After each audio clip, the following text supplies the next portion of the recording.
Fool അതൊരു മുഅ്മിനുമായി യാതൊരു ബന്ധവും ഇല്ല. ഗ്രീക്കുകാരുടെ കഥയുമായി ബന്ധപ്പെട്ടതാണ്. അന്നത്തെ ദിവസവും നമ്മൾ കളവ് പറഞ്ഞുകൂടാ. മുഅ്മിനീങ്ങളായ ആളുകൾ, നല്ലവരായ ആളുകൾ ചെയ്യേണ്ടത് യാ അയ്യുഹല്ലദീന ആമനു തഖുല്ലാഹ വകൂനൂ മഅസ്സാദിഖീൻ. ഈമാനുള്ളവരെ, നിങ്ങൾ അല്ലാഹുവിനെ ഭയന്ന് നിങ്ങൾ സ്വാദിഖീങ്ങളുടെ കൂടെയാകണം, സത്യം പറയുന്നവരുടെ കൂടെയാകണം. സത്യം പറയുന്നവർ സത്യം പറഞ്ഞു സ്വർഗത്തിലേക്ക് എത്തുന്നതാണ്. അതേ സമയത്ത് കളവ് പറയുന്നവർ കളവ് പറഞ്ഞ് നരകത്തിലേക്ക് എത്തുന്നതാണ്.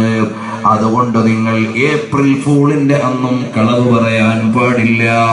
കളവ് പറയൽ നിഷിദ്ധമാണ്. അത് നരകത്തിൽ പോകുന്നവർ പതിവാക്കുന്ന കാര്യമാണ്. അതുകൊണ്ട് സോഷ്യൽ നെറ്റ്വർക്കിലൂടെ ആയാലും ഫേസ്ബുക്കിലൂടെ ആയാലും വാട്സപ്പിലൂടെ ആയാലും അടിസ്ഥാനമില്ലാത്തത് പോസ്റ്റ് ചെയ്യണ്ട. പോസ്റ്റ് ചെയ്തത് നിനക്ക് കിട്ടിയത് ഷെയർ ചെയ്യണ്ട. അപ്പോഴും നീ അല്ലാഹുവിന്റെ മലക്കുകളുടെ നിരീക്ഷണത്തിലാണ് എന്നെന്റെ ചെറുപ്പക്കാരോട് ഞാൻ അവസരോചിതമായി ഓർമ്മപ്പെടുത്തുന്നു. അല്ലാഹു തആല തഖ്വയുള്ള ജീവിതം നമുക്ക് നൽകട്ടെ.